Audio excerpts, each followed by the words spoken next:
The original version of Kitty Sugawara came at a time in my channel's life when I was still taking off in my own way. I had done a handful of anime reviews, all of which were successful by the metrics of YouTube during that period, but I was still clinging on to the iconography of Katawa Shoujo during this time. My entire channel was bathed in Katawa Shoujo, in fact. I knew that I had to, at some point, move on from this and approach and embrace an image not only more general, but also specific to me as well, to create an icon that viewers could identify me by. I forgot the exact details since this was around 2012 or 2013 when this happened, but I went to my pal Riz, or Mia as she's known by today, to create the sort of character I could use for the channel as a mascot. The initial concept was Grindhouse inspired, not necessarily because of the Tarantino Rodriguez film of the nomenclature, but also of the subgenre where you have these low-budget schlock films that would sometimes command high concepts, and that was the direction I wanted to take the character at the time.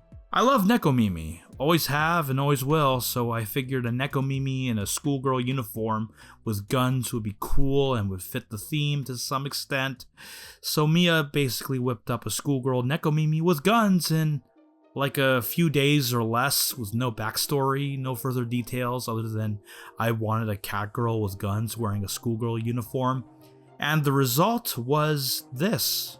Schoolgirl Kitty was essentially born from this picture alone, and I often like to credit Mia as co-creator as a result, and I would use the character's silhouette for the end cards of my videos at that time. Version 2 would essentially follow the exact same concept, albeit in a more evolved form thanks to better artwork. I would refresh the channel's theming again for 2014 and wished for a new version of Schoolgirl Kitty to go along with it. So I approached Mia again for this, except this time I figured I'd want a katana added into the mix, not just guns. So she'd be a sword-wielding schoolgirl Nekomimi gunslinger in a Wild West setting, really pushing the C-movie Grindhouse concept to its natural conclusion, you know? Aside from that though, not much changed from the initial concept, and would remain the same until 2020. For 2020, I was looking to revitalize my channel with the anime outsider concept that, admittedly, was quickly abandoned after like 3 episodes.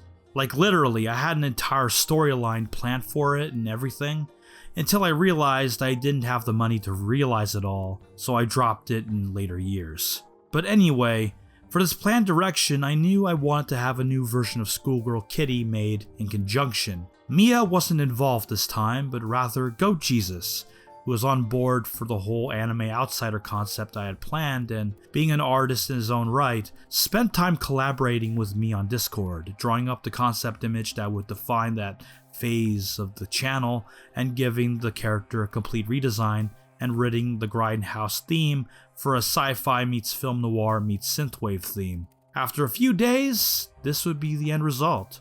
This version of Schoolgirl Kitty would no longer be named Schoolgirl Kitty, but rather Kitty Sugawara, former intergalactic vigilante who retired on the Amaranth system after a tragedy happened that caused her to quit the game of justice to instead be a freelancer, a multi-skilled agent for hire.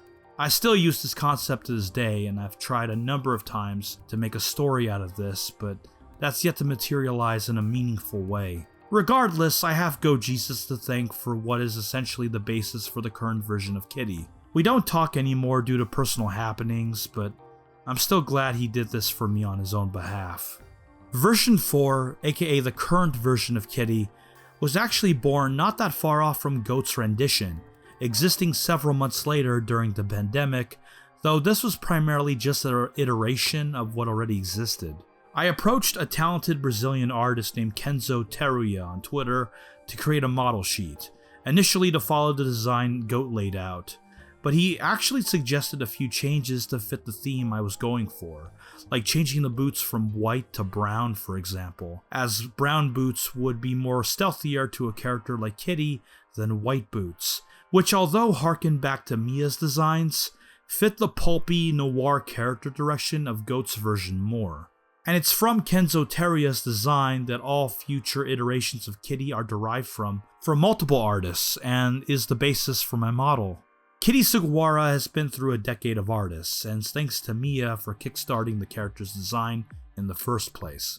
If you wish to support her, follow on Twitter/X and support her comic The Beeves on Webtoons. Have a good one, Kitty Vickies.